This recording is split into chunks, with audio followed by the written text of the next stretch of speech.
ভাইরে, এ দুনিয়ায় যাদের বাবা মা না থাকে তারা কতটা কষ্ট করে মানুষ হয় ভিডিওটা দেখলেই বুঝতে পারবেন। এই যে দেখুন, দুইটা অসহায় এতিম বোন একটা খাবার দোকানের পাশে বসেছিল, আর এই ভাইটি যখন সেই দোকানে খাবার নিতে আসে তার হাত থেকে একটা রুটি পড়ে যায়, আর সেই রুটিটা তারা নিয়ে দুজন ভাগ করে খেতে শুরু করে।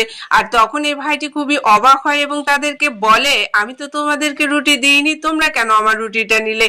তখন এই মেয়েটি বলে, আমরা অনেক দিন যাবত কিছু খাইনি, অনেক ক্ষুধার্ত, আমাদের কাছে তো টাকা নেই, তাই খাবার কিনে খেতে পারি নাই। তখন এই ভাইটির অনেক মায়া হয় এবং এই ছোট্ট দুই মেয়েকে বলে, তোমরা আমার সঙ্গে এসো, আমি তোমাদের খাবার খাওয়াবো, তোমরা কি আমার সঙ্গে যাবে? তখন কিন্তু এই দুই বোন দেখুন এই ভাইটির সঙ্গে যেতে রাজি হয়। তখন এই ভাইটি এই দুইটি মেয়েকে নিয়ে একটা রেস্টুরেন্টে যায় এবং সেখানে ভালো ভালো খাবার এই ভাইটি তাদের সামনে নিয়ে আসে। যখন সে খাবারগুলো নিয়ে আসে, দুই বোন দেখুন কতটা খুশি হয়ে যায়।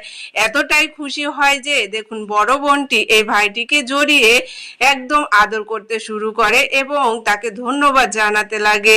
আর ওইদিকে ছোট্ট মেয়েটিও কিন্তু অনেক খুশি হয়ে যায়। আর এই ভাইটি তাদেরকে সাহায্য করতে পেরে এই ভাইটিও কিন্তু অনেক খুশি হয়ে যায়। আসলে এরকম মানুষ আমাদের সমাজে খুবই কম।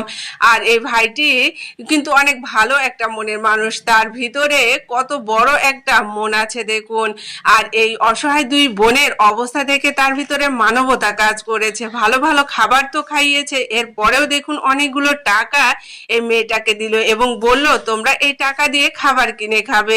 এরকম মানুষ কিন্তু আমাদের সমাজে খুবই কম থাকে। আর এই ভাইটি যে কাজটি করলো সত্যি মানবতার একটি কাজ করলো। এই ভাইটির কাজটি ভালো লাগলো, অবশ্যই ভিডিওটা শেয়ার করবেন।